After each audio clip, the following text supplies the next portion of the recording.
Welcome to Civil Structure Tech Guruji. Please watch my full video for full benefits. Today I will discuss the approximate method of analysis of frames. इसमें हम देखेंगे कि कैसे indeterminate frame को determinate frame में convert करते हैं due to certain assumptions. तो देखते रहें।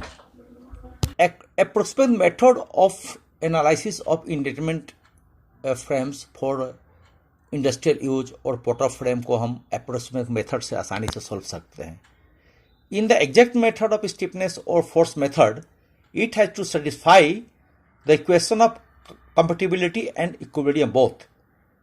One must have information about relative stiffness and member material properties to analysis of the exact method of analysis of indeterminate structures. इसके लिए हमें प्रॉपर्टी, रिलेटिव स्टिफनेस सभी की जरूरत होती है एग्जैक्ट मेथड सोल्व करने के लिए। But for the approximate method हम सर्टेन एजम्पशंस के आधार पर स्ट्रक्चर को सोल्व कर सकते हैं, जो कि हमें स्ट्रक्चर को इनडिटरमिनेट स्ट्रक्चर से डिटरमिनेट स्ट्रक्चर में कन्वर्ट हो जाती है on the basis of certain assumptions. और हमें ये इसलिए ज़रूरी होती है क्योंकि कोई डिज़ाइन में कहीं ग्रोस मिस्टेक है, उसको हम डिटेक्ट कर सकते हैं। वैसे हमें कोई भी स्ट्रक्चर एनालिसिस मेथड एनालिसिस है वो एग्जैक्ट नहीं हो पाती है due to exact loading, geometry, material behaviours and joint resistance and soil structure attractions and beam column joint behaviours. हमें वो कभी एग्जैक्ट हमें मालूम नहीं होता है, हमें ज्ञात नहीं होता है, क्योंकि ये आफ्टर लोडिंग क्या होने वाले हैं। लेकिन इसको हम ध्यान में रख करके ये हम नहीं कह सकते हैं कि approximate method is the exact method हम यूज करें। कोई भी डिजाइन, प्रिलिमिनरी डिजाइन करने के बाद हमें सारे मेंबर्स पर एग्जैक्ट मेथड से एनालिसिस करना बहुत जरूरी होता है to get the final design.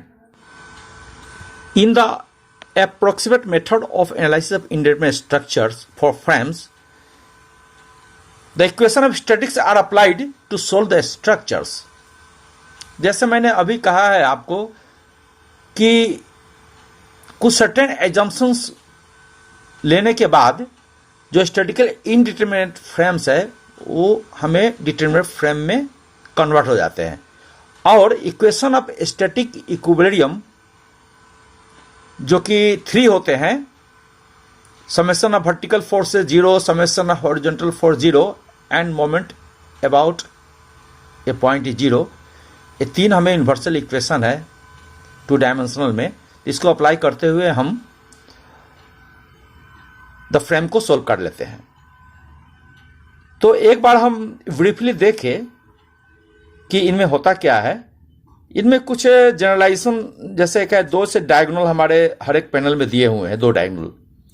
तो इसको इस तरह से एज्यूम करते हैं कि वे दोनों डायगोनल इक्वली या तो कंप्रेशन ले या टेंसाइल फोर्स ले।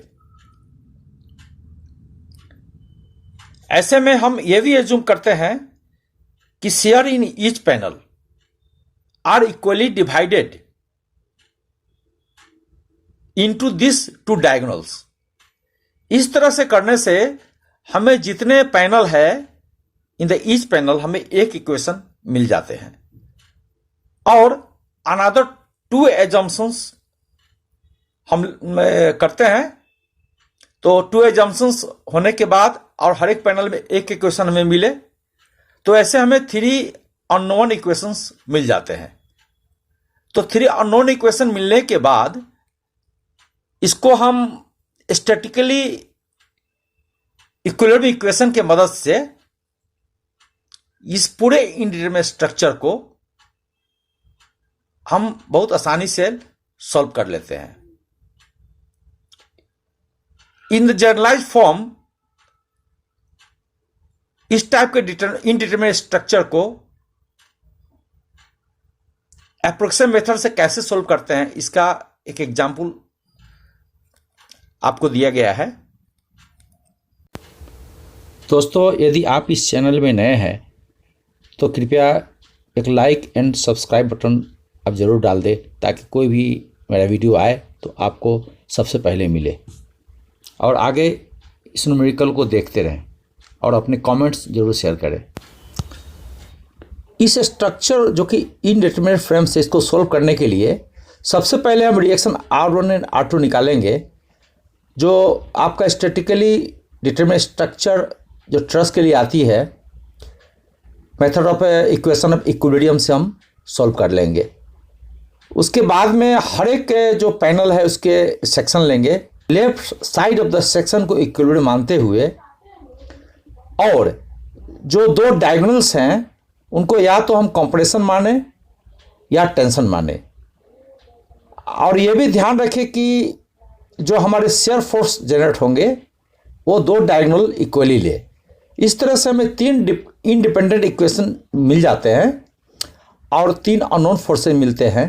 उसको जैसे सिंपल डिटरमिनेट फ्रेम को जैसे सॉल्व करते हैं उसी तरह का फॉर्मूला लगा करके summation of vertical forces equal 0 summation of horizontal forces 0 करके उसको रिजॉल्व करेंगे, आइदर वर्टिकली और आइदर हॉरिजॉन्टली।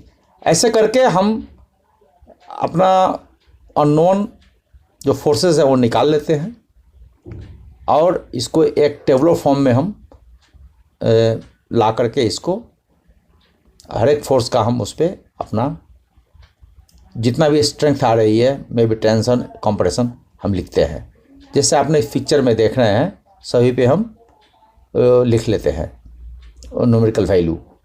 तो इस तरह से आप इसको आप एक बार इसको आप देखें और आइडिया करें कि ये अप्रोक्सीमेट मेथड कितना क्विक है या आप कितना जल्दी सॉल्व कर पाते हैं।